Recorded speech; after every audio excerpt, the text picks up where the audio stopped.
Hello, English learners. Let's improve your English listening and reading skills. Today, we are going to practice listening and reading English with a new story. Let's get started. The Arrogant Prince. Once upon a time, in a big and beautiful kingdom, there lived a prince named Oliver. Prince Oliver was very handsome and rich, but he was also very arrogant. He thought he was better than everyone else because he was a prince. He often looked down on the people in his kingdom and did not care about their problems. Prince Oliver lived in a grand castle with tall towers and shiny gold walls. He had everything he wanted: fancy clothes, delicious food, and many servants to do his bidding. But he was never satisfied. He always wanted more and thought only of himself. He would boast about his wealth and power, and he never thanked the people who worked hard to make his life comfortable. One day, the king, Oliver's father, called him to the throne room. The king was a wise and kind man who loved his people. He was worried about Oliver's attitude and wanted him to learn to be a good and humble ruler. So he decided to teach his son a lesson. "Oliver," the king said, "I have an important task for you. I want you to go to the village and see how our people live. Spend time with them and understand their struggles. This will help you become a better prince and a better man." Oliver was not happy with this idea. He did not want to leave his comfortable life in the castle. But he had to obey his father, so he set off to the village, dressed in simple clothes and without any guards. He thought it would be a waste of time, but he went anyway. When Oliver arrived in the village, he saw many people working hard. Farmers were tending to their fields. Bakers were making bread, and children were playing in the streets. The people did not know he was the prince because he was dressed like them. They welcomed him and treated him with kindness. Oliver, however, did not appreciate their kindness. He still felt superior and did not try to understand their lives.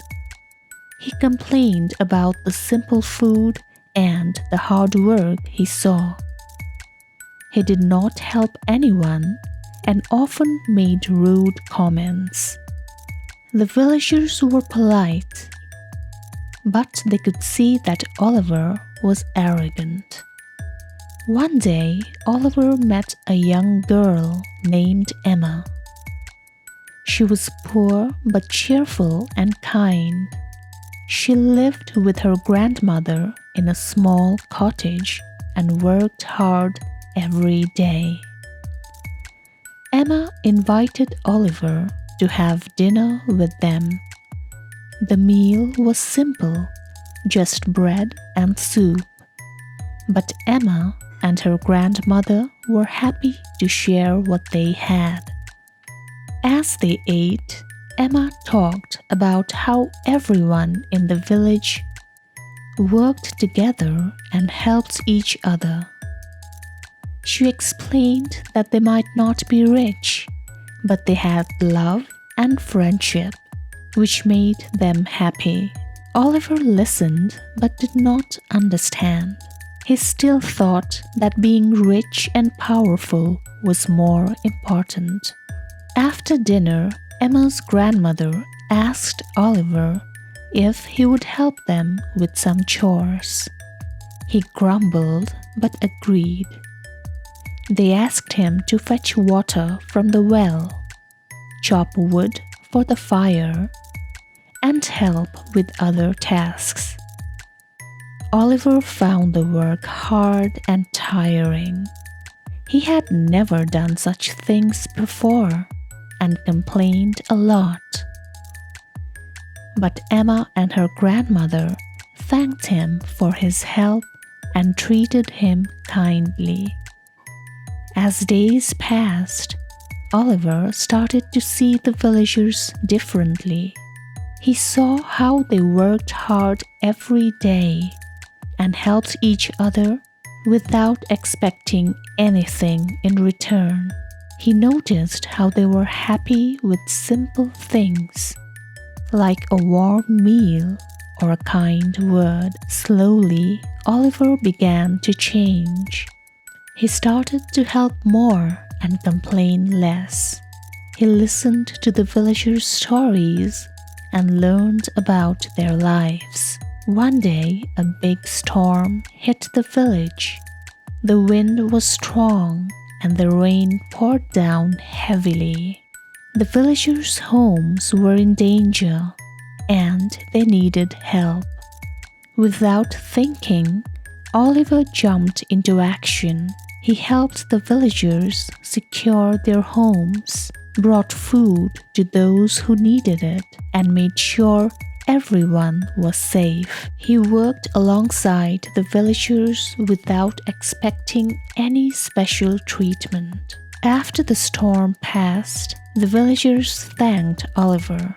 They were grateful for his help and kindness. Oliver felt something he had never felt before: true happiness. He realized that helping others and being kind made him feel good inside. He understood that being a prince was not about being better than others, but about serving them and making their lives better. When Oliver returned to the castle, he was a changed person. He thanked his father for sending him to the village. He told the king about everything he had learned and how the villagers had taught him about kindness, hard work, and humility. The king was pleased and proud of his son. From that day on, Prince Oliver became a wise and kind ruler. He often visited the village and other parts of the kingdom, helping the people and listening to their needs. He worked hard to make sure everyone had a good life. The people loved him, not because he was a prince, but because he was a good and caring person. And so, the once arrogant prince learned the true meaning of being a leader. He found happiness not in wealth and power, but in love, kindness, and helping others. The kingdom prospered under his rule, and Prince Oliver became a beloved king who was remembered for his goodness and humility.